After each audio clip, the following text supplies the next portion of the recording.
Testing. 1 million, 2 million, 3 million. That's working. Okay. I'd like to talk to you about your financial future, and I hope those figures become applicable to all of you as we go along. And I'd like to start by posing a problem for you. And incidentally, I'm just going to talk for a couple minutes, and we'll do Q&A, because what we want to do is talk about what's on your mind. But I'd like you to think about this for just a second. If, as we walked out of here today, I said I would like to buy 10% of your financial future, I was going to write you a check today, and from this day forth, you were going to give me 10% of everything you earned. How much would you want to charge me for that?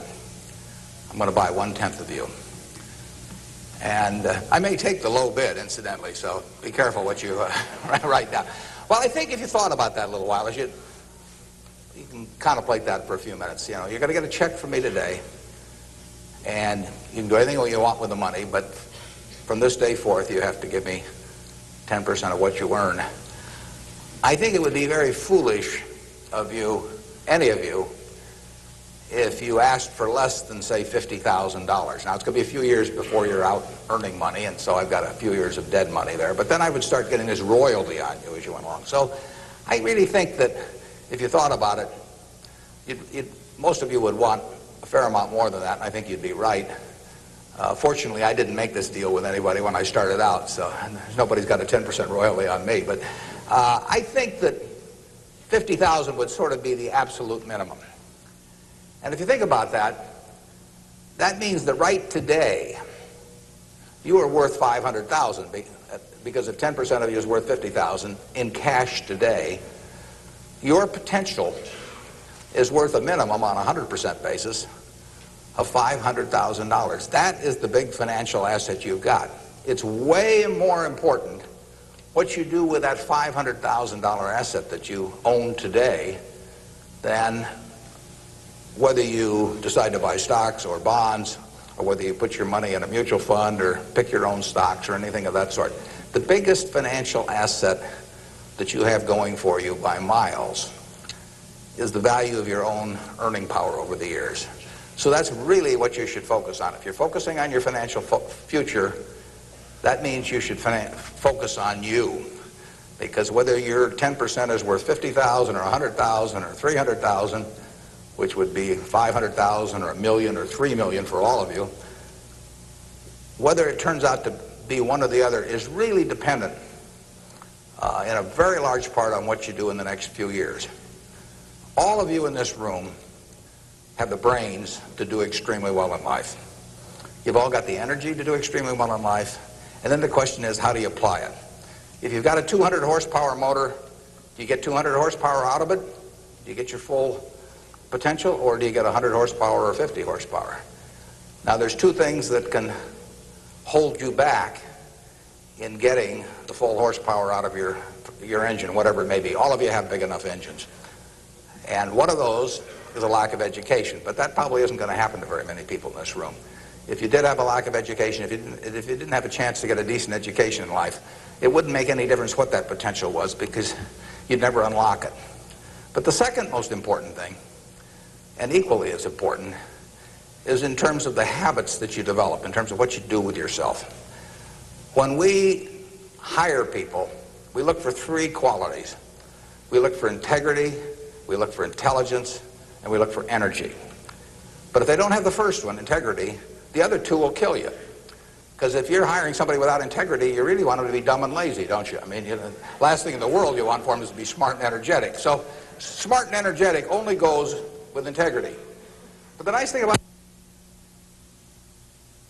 you make your own decision on that. You can't change your IQ or how far you can throw a football or how high you can jump or the color of your hair very easily. But you can elect to have integrity that matches anybody else's. And if you match that with intelligence, which you have, and energy, which you have, you will get an extraordinary result, and you'd be very foolish to sell me 10% of yourself for $50,000. On the other hand, if you don't match it with that, your potential will, in a significant part, go unused. And I'll give you a little simple tests to apply in terms of thinking about the kind of habits you want to develop. Because you can have any habits you want to be. You can be lazy, you can be prompt, you can be late, you can be honest, you can cut corners. I mean, you have all these choices. And those are choices for you to make. Nobody else is going to make them for you. And I would suggest that you play this little game with me, too. Think about the person you would most like to be in life. So maybe it's one of your contemporaries, maybe it's somebody a little older, but pick out the person you admire the most, the person that you'd change places with if you could. And then write down why you admire them. Just put it on a piece of paper. And then figure out the person that you would least like to change places with you. Who really turns you off? Who do you find repulsive? And list the reasons why that person turns you off so much. And put those down on the other side of the paper. And then look at that list. And you'll find that everything on the left-hand side, what you admire in other people, the qualities they bring to life, cheerfulness, generosity, all kinds of things, you'll find those are things you can do yourself. It's very simple. You got to apply yourself, but the habits you form in doing that early on will carry you through life. And on the other hand, you'll find that the things that make people repulsive, selfishness, obnoxiousness, all these things, egotism, are things that no one has to have. If you find those in yourself, you can get rid of them as long as you get rid of them early. So all I suggest is that you write down a list of what you admire, what you find contemptible, and decide that the ones on the admired side are ones you're going to acquire for yourself. And if you do that when you're young, it'll carry you through the rest of your life. This doesn't work if you do it when you're 50 or 60. By then the habits are too well formed. But if you do it early, behavior becomes a habit. So if you do that, 2 or 3 years from now, if you go through the same exercise, you'll find out that the person you admire the most is yourself. That can be a little dangerous under some circumstances, but it's not a bad thing. I mean, you want to be somebody you like, and you don't want to be somebody that you dislike. And form those habits early. You basically can't miss. Now, I'll give you one other small piece of advice that's just a corollary on this, and then we'll get to your questions. And that is, as a general matter, as a one piece of specific financial advice, I would say, avoid credit cards. Just forget about them. We're in various businesses that issue credit cards. The American public loves credit cards. But if you start revolving debt on credit cards, you're going to be paying 18 or 20%. And you can't make progress in your financial life going around borrowing money at 18 or 20%. You can make a lot of money by lending it out at 18 or 20% over time. If you can find anybody that's good that will borrow from you. But you don't want to be on the side of the equation that's always behind in life. I was lucky. I'd saved about $10,000 by the time I got out of school. That $10,000 was really worth millions I might have earned later on, because after you get a family and everything, the expenses roll in. But those were my tools to work with, but it was only because I was ahead of the game. If you're behind the game by $10,000 at some point and paying 18 or 20% interest on it, you will never, you'll never get out of it. So the trick, I've got a partner that says, all I want to know is where I'm going to die, so I'll never go there, And that's true in financial matters as well. You want to figure out where you don't want to be ahead of time and avoid that. And I get about a dozen letters a day from people who are having terrible problems. And there are 2 reasons why they have terrible problems. One is a number of them have had health problems of some sort. I mean, they have really been hit by or somebody in their family has been hit by some kind of catastrophic illness. And that is it's a terrible thing to happen to any family. And they run up bills they can't pay, and really only society can solve that one in terms of protecting people against that. That's just plain bad luck. But the other one is from people who run up credit card debt, and they're facing bankruptcy, or they've been through bankruptcy once before, and they owe a whole bunch of money, and they can't even pay the interest, let alone pay any principal. And half of my letters come from people like that, and that problem is avoidable. Catastrophic illness is not, but credit card debt is something you bring on yourself, and it's way better, it's way easier to stay out of trouble than to get out of trouble financially. And I will guarantee you, if you run up big credit card debts, you will be in trouble probably the rest of your life in terms of your financial situation. On the other hand, if you get ahead of the game, even it's on a very modest scale, so that money is coming in from investing, and people owe you money or equities owe you ownership, you'll be way ahead of the game compared to paying it, always paying your creditors every month. So my advice to you is, if you can't pay for it, don't buy it, and get yourself in a position where you can pay for anything, and then we'll be glad to see you at Borsheim's or the Nebraska Furniture Mart. Now let's have some questions. Do we have a mic out there that people can either go to or that travels around? And I can't necessarily see too well from we're going to have one mic on each side, so just raise your hand and wait for us to come to you. Okay, we have somebody up front who would like a mic. Anything that's on your mind, ask about. Don't be bashful. Yeah, how would you advise people who aren't necessarily going into a career field in which you would make a large base salary, such as like medicine or something like that, maybe performing arts or music? How would you advise us to keep up financially with the rest of the world? Well, it is true that a market system does not pay as well in some activities as might seem appropriate for the importance of those activities to society. Just take teaching, for example. I mean, teaching does not pay well.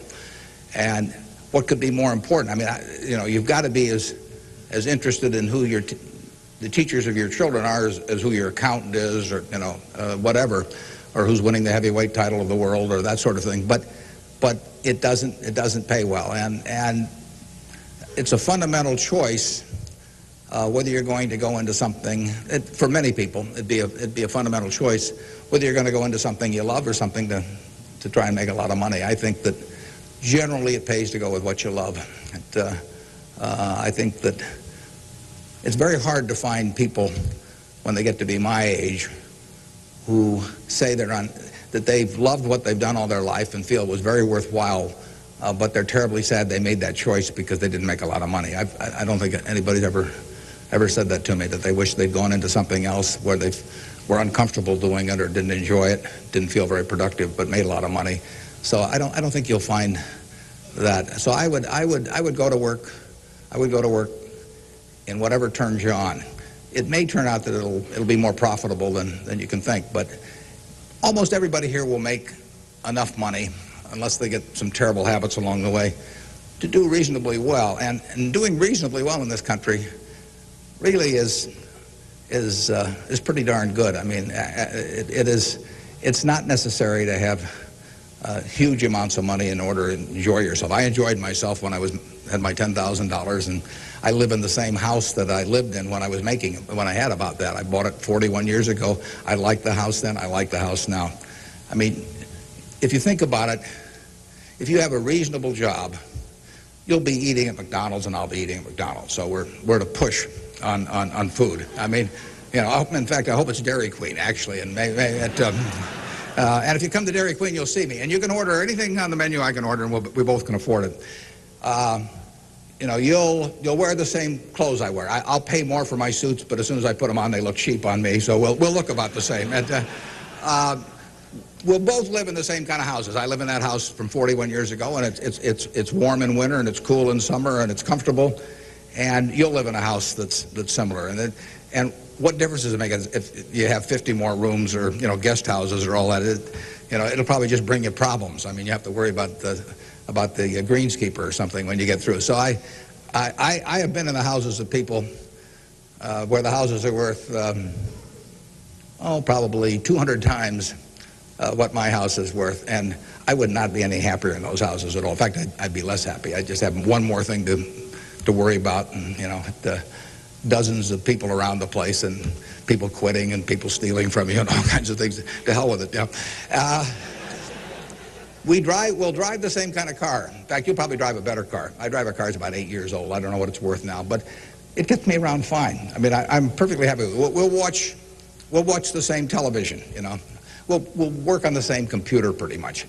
The only difference will be how we travel long distances. You know, I will fly in a plane that's more comfortable than flying Southwest Airlines or something, which I've got nothing against. But that's the one real big difference. And other than that, I do what I like every day. I hope you'll do what you like every day to do. And I work with nice people. I hope you work with nice people. And there's 24 hours in the day, and those are where the hours go. So great wealth is the tiniest bit different in a real sense than having just a decent income. And to trade a decent income and something you love doing and something where you feel worthwhile doing it for huge wealth where you trade off a lot of your principles would be a terrible mistake.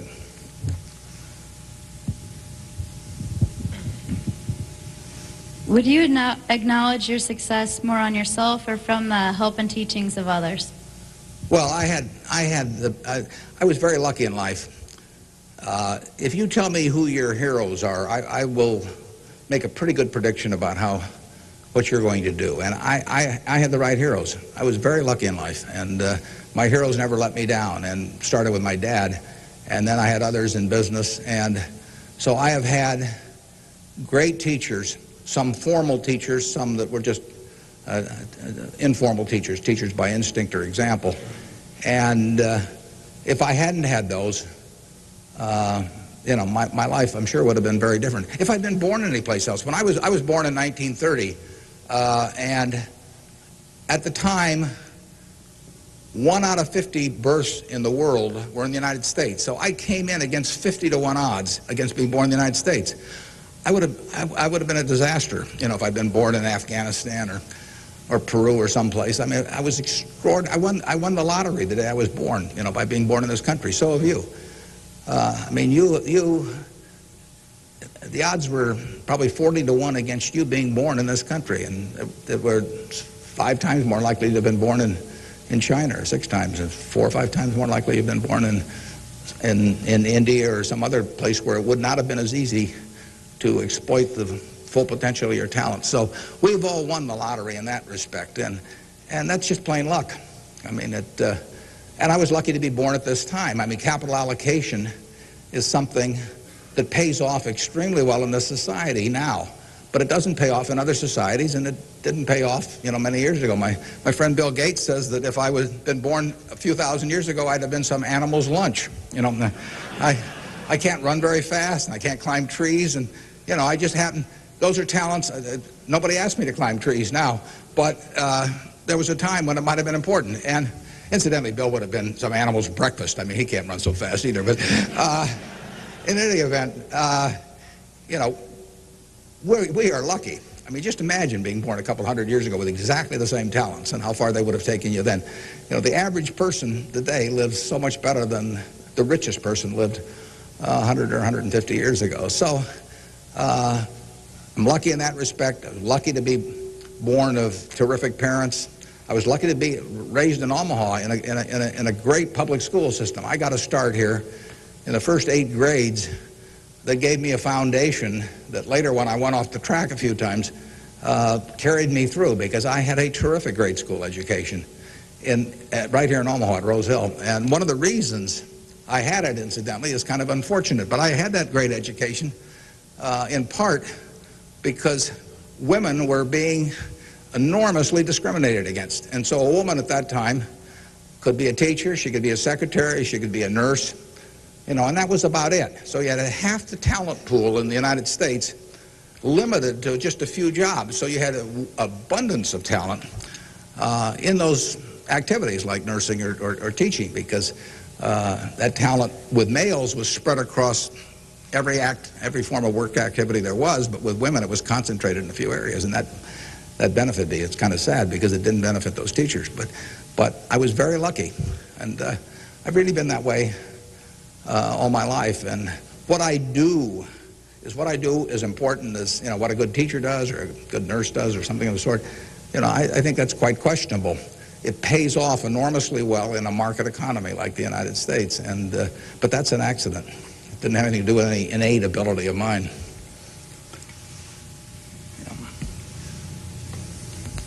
My name is Marina Tsed, and I attend Omaha Central High School. Good for you. Fine institution. Now, Mr. Buffett, technology has been a great factor in stimulating the world economy. What are your predictions for the future of the technology industry, and what is its future role in world economy and the United States economy? Yeah, well, there's no question it's turning the world upside down. It's done it somewhat already, but it will, it's just beginning, but it's moving very fast. I met Gates on July 15th, 1991. I was out there for a 4th of July celebration with a friend and who subsequently died, Meg Greenfield of the Washington Post, and she took us down to visit the Gates family. And he tried to educate me about high tech. And he'd had better luck with chimpanzees. I mean, I was really a disaster. But he's a good teacher. But one thing he told me was that at the time, he said, you've got this model in your head of the world, and your model has time and distance as very limiting factors. And he said, they aren't limiting factors anymore. He said, the cost of talking to somebody around the world or getting your message in front of somebody or publishing, he said, it's going to be zero, or so close to zero it doesn't make any difference. And, that was revolutionary. But it's happening already in a very, very big way. And it's just, 8 years later, and it's exploding. So high-tech information technology, whatever you want to call it, is changing the world, and it's going to change it in a very, very big way. And it'll change, that's one of the things I think about in businesses we buy. We announced the purchase yesterday of a furniture retailer in Boston, in the Boston area. And, I think to myself, what effect does this new world have in terms of the internet on furniture retailing? You have to think about questions like that. The changes will be huge. I played bridge yesterday with people all over the country, but I played it with people all over the world. I just sit down on my computer, and I've got some popcorn there, and I'm in khakis and a sweater, and I can have a bridge game in 30 seconds with people all over the world, and no cost to it, basically. That's a lot different than trying to arrange a game with 4 people in Omaha, on a day when one guy wants to play golf and another wants to watch baseball. And it changes things in a huge way. We are very fortunate. It's in the degree to which the United States leads the world in this area. We have a lead. It's hard to think of who's in second place. And 15 or so years ago, this country had an inferiority complex. It'd be hard for you to remember because you weren't old enough to be around then. But in the early 80s, we were wondering whether the Germans and the Japanese were going to own everything, and that they were going to make all the steel, and they were going to make all the cars and everything else, and the television sets, and we were going to flip hamburgers. That was the standard line. And just imagine in a short period like 15 years how that's changed around. In an important way, that's changed because of this information a revolution, where we, like I said, I don't know who you would name as being in second place in the world, but here's the most important industry in the world, and the United States has this incredible position, and we're moving all the time with that position. So I think that argues for it argues for a terrific future for the world over time, and I think it argues even more for a terrific future for this country. What are the best ways for youth to get started now in securing their financial future? For what to secure their financial future? For youth. Youth? Oh, well, it's not very complicated. It goes back to getting full use out of your own talents first. The difference between whether you're going to be earning X or 2X or 3X a year 20 years from now is going to be a function of how well, not how much talent you have, but how well you use the talents you already have. And so that is your best financial future is your own ability and your a capacity to use those abilities to their potential. And that can't be taken away from you. They can't even tax it. Most things, if you own a piece of real estate, if they double the taxes, they double the taxes, and that changes your ownership in the property, because now, in effect, the taxing authorities own more of it because they've got a greater command on the revenue stream. The same thing about almost any asset you have. But they don't tax what's in your head, and they don't tax your ability to start performing when you get to work in the morning and finish in the evening to your potential.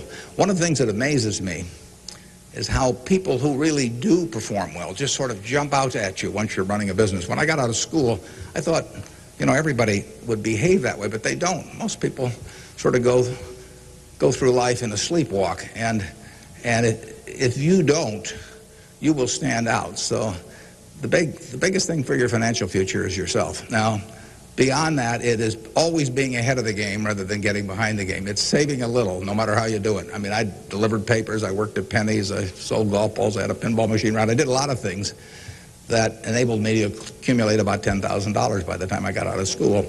10,000 doesn't go as far now as it did then, but having anything so that you're ahead of the game and not getting behind the game is enormously important. I mean, just, you know, if you're going to run a 100-yard dash against a bunch of people in life, if you can figure it out so that when the gun goes off, you're 10 or 15 yards ahead instead of 10 or 15 yards behind, it's going to make an enormous difference in how that race comes out. So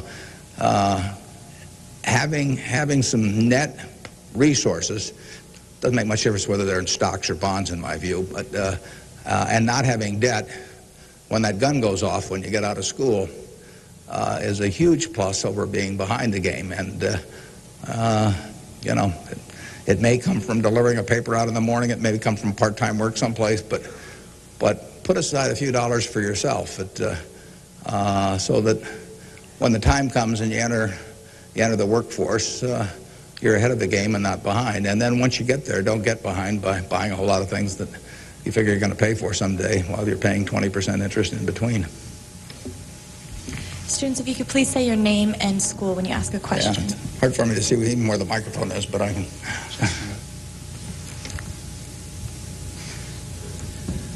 My name is Patrick Doherty, and I'm from William La Vista High School.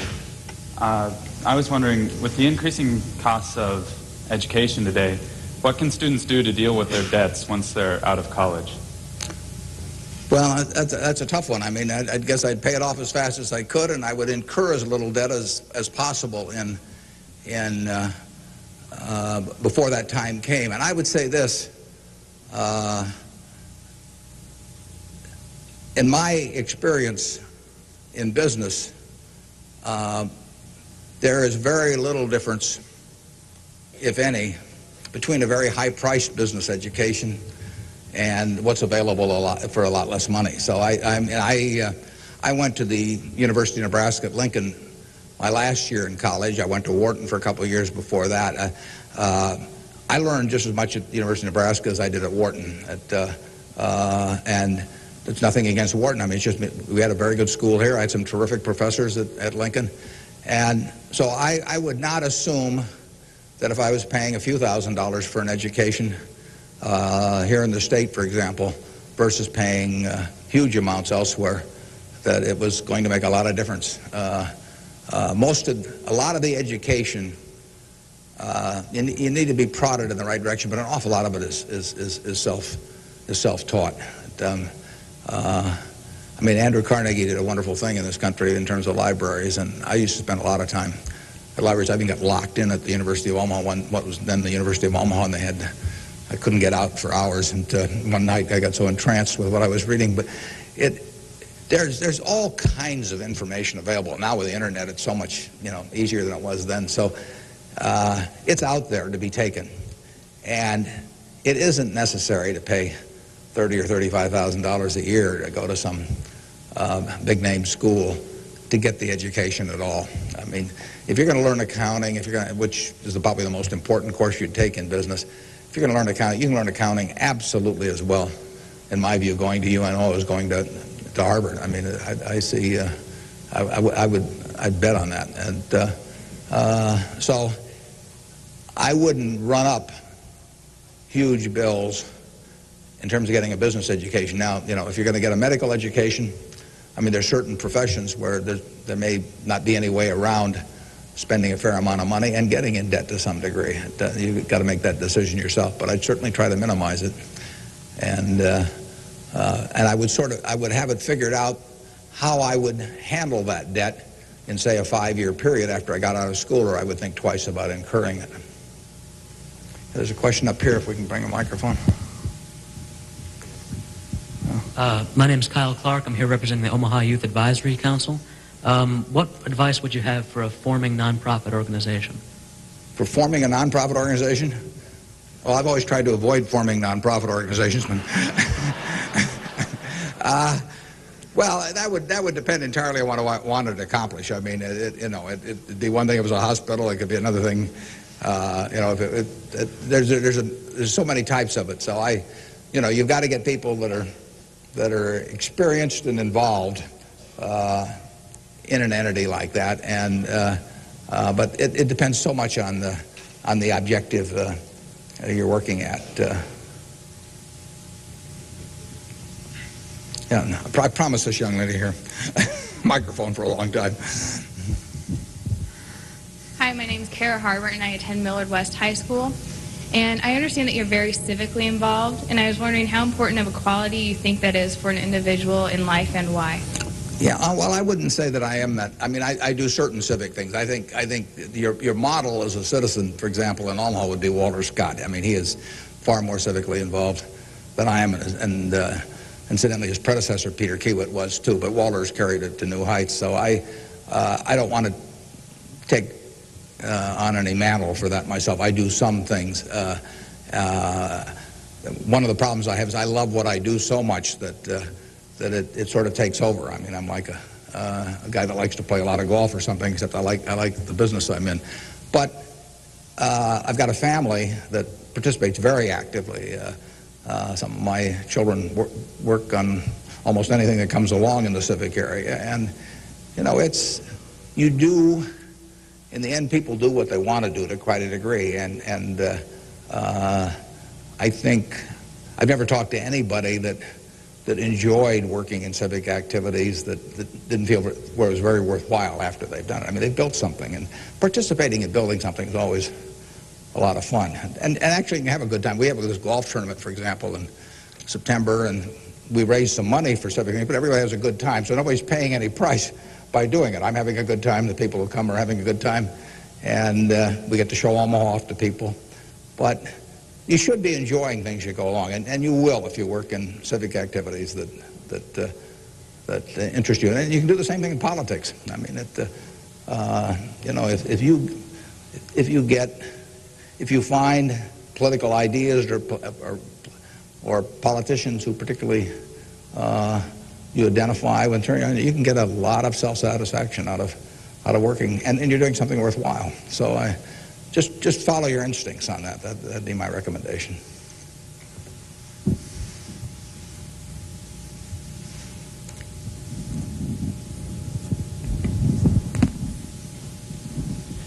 Hi, my name is Jeremy Graham from Millard South High School. We're probably the elite youth of today, and I have a question. What do you see as the biggest economic problem facing the youth of today going into the future?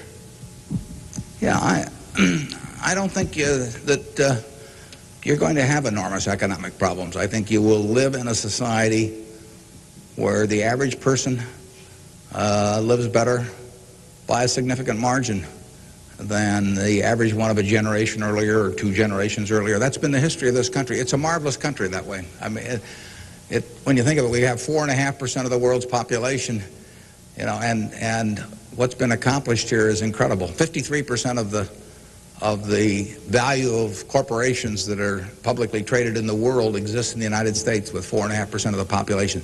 This country always has done well. They say in stocks that you should buy stock in a business that's so good that even an idiot can run it, because sooner or later one will. And that's not terrible advice. Well, that seems to have been sort of the history of this country from time to time. I mean, we've had all these problems that have come along. If you look back on the last 100 years and list all the problems this country's run into, you can make a very long list. And a lot of people who focused on those problems at the time have missed the bigger picture. And the bigger picture is that every generation lives better than the one before it. And that's because of savings, because savings enable people to create new tools to do better things as they go along. And it's also due to an environment that lets people realize their potential to a greater degree than most other environments in the world. It's far from perfect. I mean, it's sad how far it is from perfect. But it is better than anything else around. I mean, in this country, you don't have some commissar or something running a big business in this country. You've got a guy like Jack Welch, and a fellow like Jack Welch makes a difference of night and day in terms of the productivity of that business over a period of decades. And productivity is what causes the standard of living to rise. So a system that throws up the Jack Welches of the world to run businesses is going to have an enormous advantage over a society that does it by heredity or that does it by government edict. And we're closer to that society that I've described than any other country, and it's led to great things, and it will continue to lead to great things. So I think you've got the best future. You don't face a war, and you've got a better future in terms of achieving material rewards than any generation in history. So I wish I could trade you places. I might get taken up on that by a few of you, though.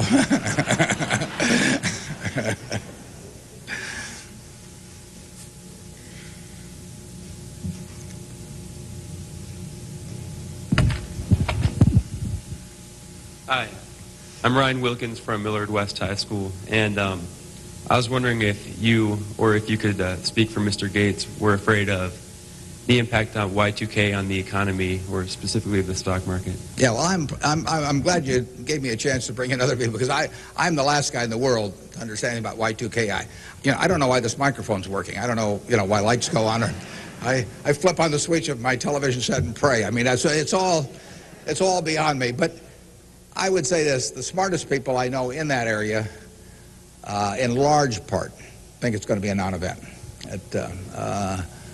In this country. I can't speak for the rest of the world, but so I think you'll wake up on January 1st and find the world hasn't changed from December 31st. Now, I would say this: you might get a whole bunch of friends to write you checks for $1 billion on December 31st and then deposit them, and who knows what'll happen? You can't lose anything. I mean, all they do is bounce, and if the system gets fouled up, you might find a lot of money in your account. But I wouldn't count on it. We own a company called Executive Jet. We have about 1,400 or 1,500 customers who own pieces of airplanes with us, and so we've got 160 of their planes and some of our own flying around. It'll be very interesting to me to see what the advance people let us know ahead of time when they want to use it. It'll be very interesting to see how many sign up for January 1st at 12:01, but it wouldn't bother me to fly them in the least on January 1st or do anything else on January 1st. Ideally, I hope they're getting prepared to watch the Huskers play in the big game. I'm Jamie Solis from Twin Valley, and I was wondering, how do you decide what you invest your time and money in? Yeah, well, I like to find businesses that have good economics. Now, what are good economics? Well, good economics are a business that has some kind of a moat around it that makes its product or its service or its location or something a little more desirable to the customer than any other sort of comparable product.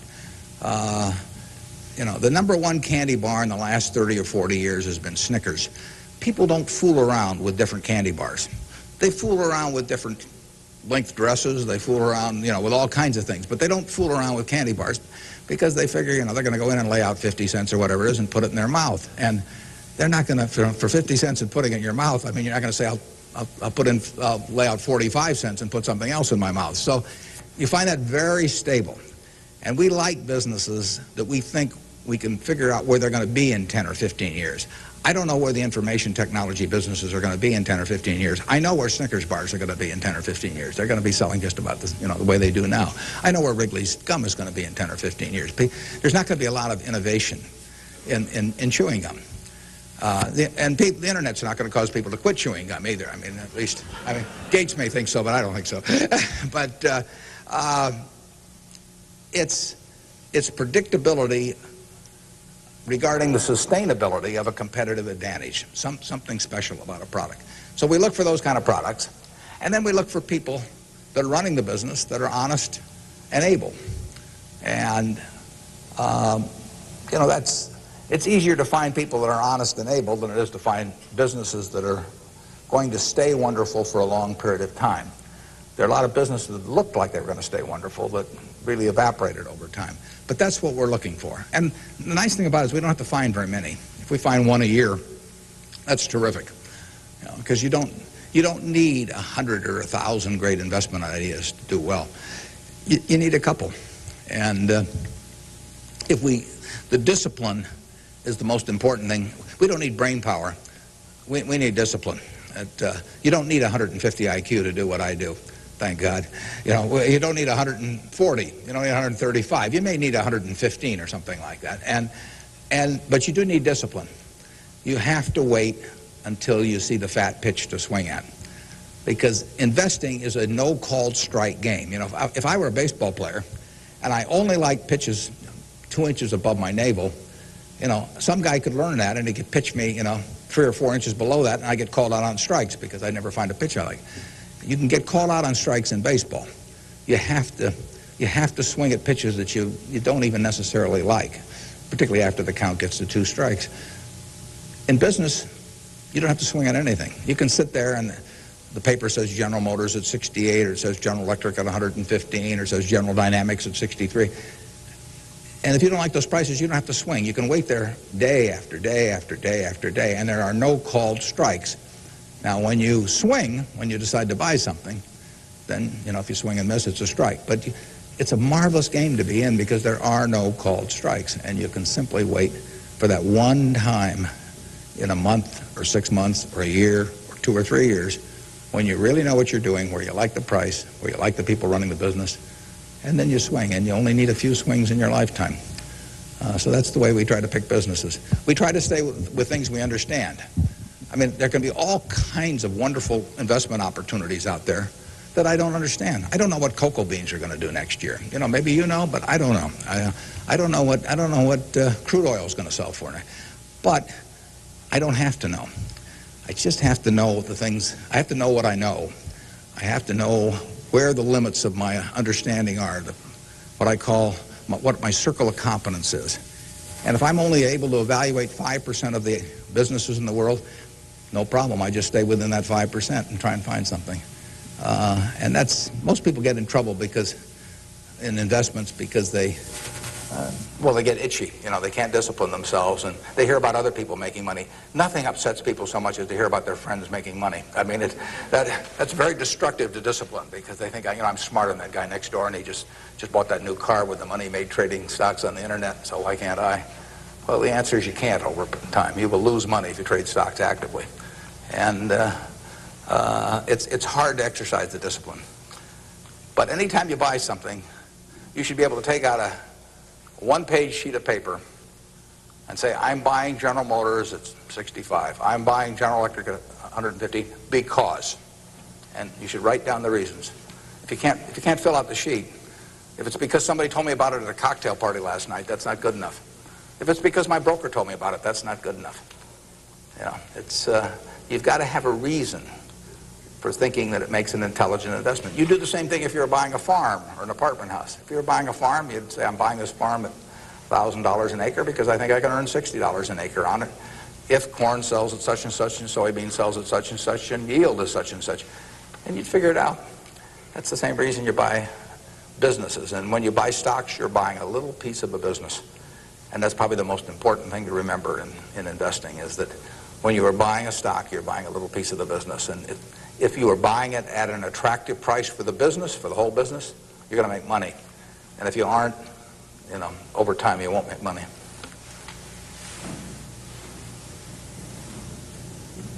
Hi, my name is Cliff McAvoy from Elkhorn Mount Michael. Reverend Jesse Jackson, talked to us earlier. He seemed to believe that the moral standards of today's society will eventually affect us in business. How do you feel this will affect us as youth growing up in the United States? He said the moral standards will affect us how? Like moral decay in society today. will affect us in business by how we feel and how we interact with other people? Well, I think very difficult to quantify moral standards over time. I mean, you know, you can pick out huge weaknesses at any given time in terms of how people or the country is behaving, and huge strengths. So I think it's enormously difficult to quantify. I think by and large we have made progress in what I would call institutionalized moral standards in this country. I mean, you know, in terms of slavery, in terms of I mean, the women couldn't vote, you know, a century ago. They were, half the country were second-class citizens in that respect, and they had much lesser rights in terms of inheritance and all kinds of things. The income tax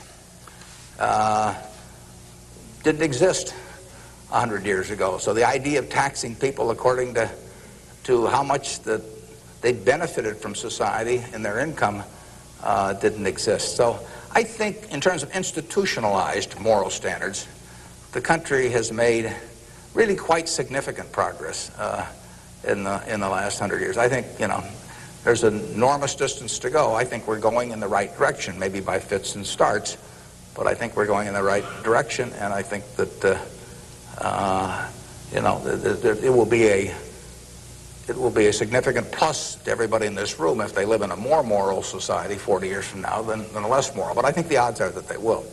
I think the country moves in that direction. It's very difficult to do it, and all kinds of interests that work against it. But in the end, I think the American people want it. And you saw it in civil rights. I mean, it took television to dramatize what was going on, and people that weren't near it preferred not to think about it. But it got through to the conscience of the American people. And a lot of progress has been made there, and there's a lot left to be made, but it's better than it was. And the pace may seem very slow to those people involved, and I can understand that. The pace, you know, for women's suffrage, I mean, that went for decades and decades and decades. Women couldn't be on a jury. I was reading the trial of Clarence Darrow, which took place in California in about 10 or 11. You know, there were no women on the jury. The woman wasn't allowed to be on a jury. They weren't citizens in that sense.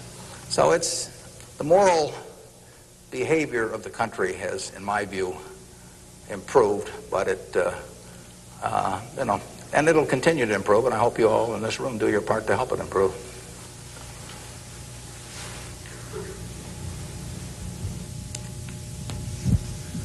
Hi, I'm Nick Jors from Central High, and I was wondering how, since the stock market's so high right now, if it'd be smart for us to get involved now, or to wait till it goes down a little, or what? Yeah, I can't tell you whether or not to buy stocks now generally. I think it's important that you save money, you know, and whether you put it in the stock market or not, I don't think is terribly important. I think if you're interested in stocks, you should buy it, you know, and you've got a little capital, you should buy a few. I mean, I don't think there's any way of learning about them better than experiencing it. Doing it on paper isn't the same. I can guarantee you, if you lose money on paper or lose real money, it's a different experience. And so I think you'll learn more about yourself if you do it that way. I bought my first stock when I was 11. I was at Rose Hill at the time, and I bought 3 shares of City Service Preferred at 38, and it went down to 27, which is something I still remember, even though I was 11 at the time. And then it went up to 40, and I sold it. I made $5 on my 3 shares after commissions, and then it went to 200 and something. So, you know, I probably remember that a little better than if I'd been doing it on paper.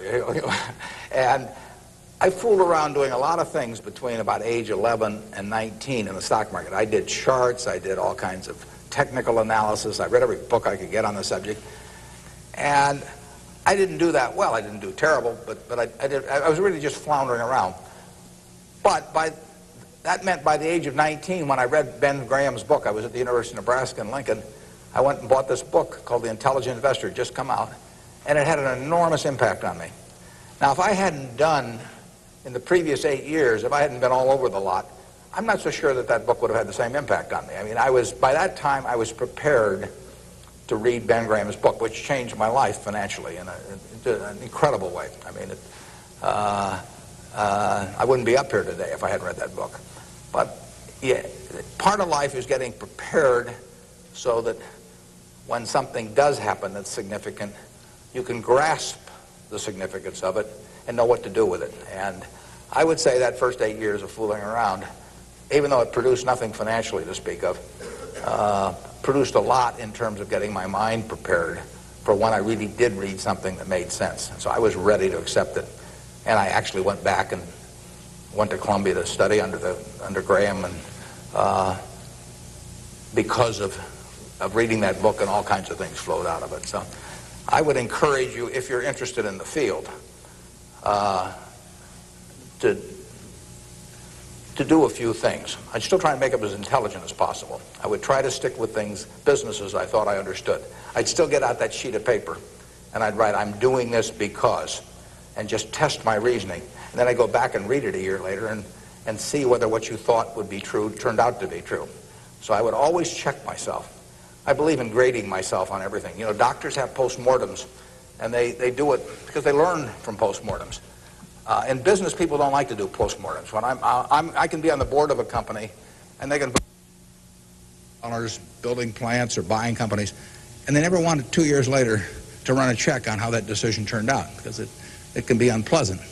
But you learn from postmortems, and you don't want to learn. It's way better to learn from other people's mistakes than your own, but you got to learn from a few of your own too. And the time to do it is when you're young.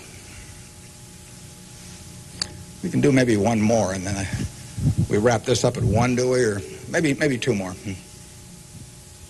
My name is Pete Walsh. I'm from Creighton Prep, and my question is, to what extent do you feel that the government, with the current policies of welfare and Social Security, is it financially competent and fiscally prepared for the future? Well, I think that the country as a whole is quite well prepared for the future. That doesn't mean I would adopt every policy they have, but I think we have an enormously rich society, and it'll get richer. Everyone isn't going to participate in that. Some won't participate because of physical disabilities, others because of mental disabilities, others because of shortcomings in the education they received when they were growing up, all kinds of reasons. We have a prosperous enough society to be able to take care of those people, and we should take care of them. And how we do it so that they feel most useful in life, and how we do it so that we continue to encourage people to be more productive themselves and all that. I mean, those are not easy questions, but that shouldn't take our eye off the ball of feeling we should do something about it.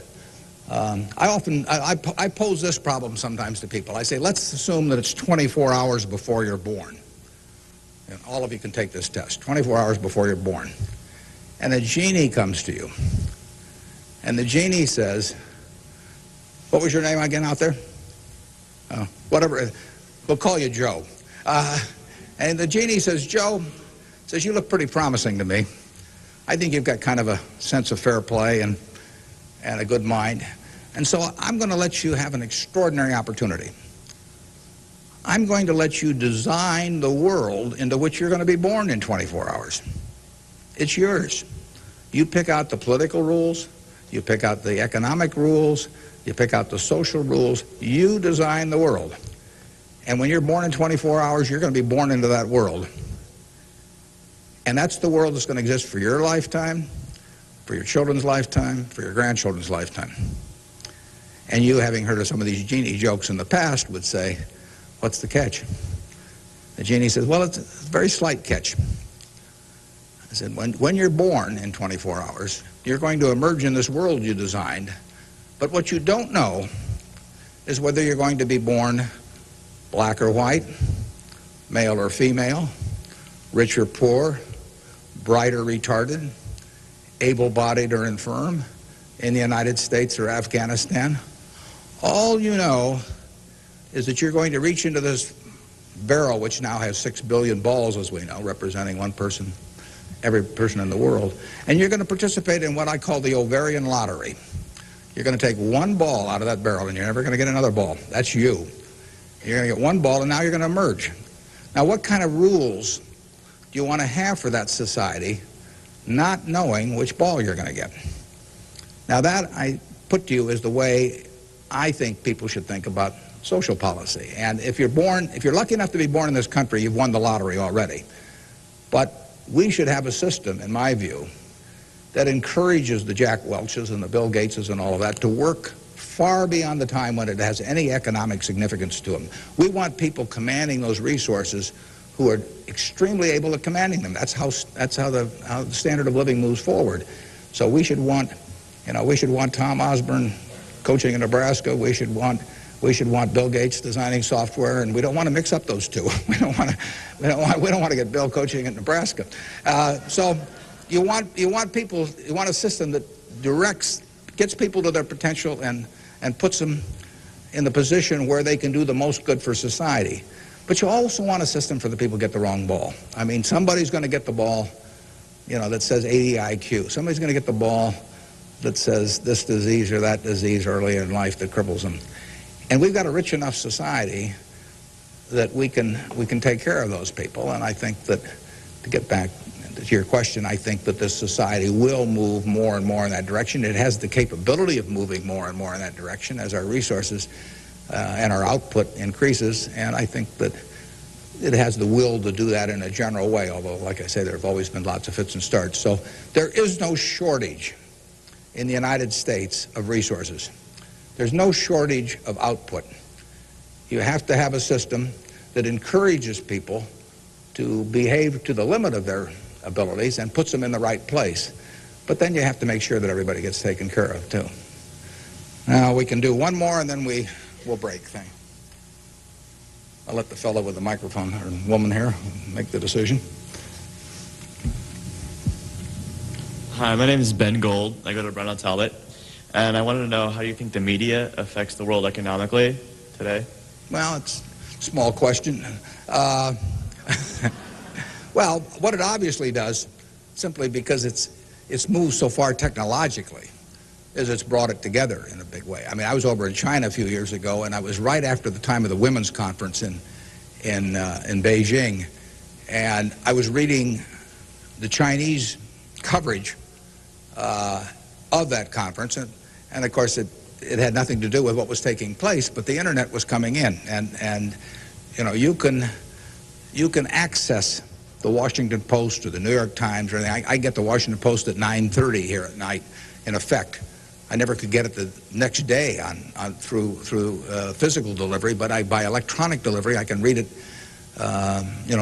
Probably earlier than most of the people in Washington are reading it. So the ability to communicate and the degree to which the world can have awareness of what's going on every place in the world is just, it's been a quantum leap. And, that will have, there are a lot of things that come out of that. And net, they're a plus over time. But the ability of information to be available to everyone worldwide almost instantaneously, it can be huge advances in things like medicine, for example, just to pick one. So it's a net plus. It has a big effect, and the definition of media has now been expanded enormously. I mean, there were 3 television networks in the early 1960s, and that was it. There were 3 highways information traveled electronically, and if the 3 pieces of information were I Love Lucy, and something else and something else, those were the 3 choices of information or entertainment that you had for tens and tens of millions of people sitting there looking at a tube. Now it's unlimited, and that's only, 3 or so decades. So it's just exploded, and it'll continue to explode. And net, I think it's a plus. And I think it's 1 o'clock. I want to thank you all. I wish you well. You're going to do terrific. Thanks.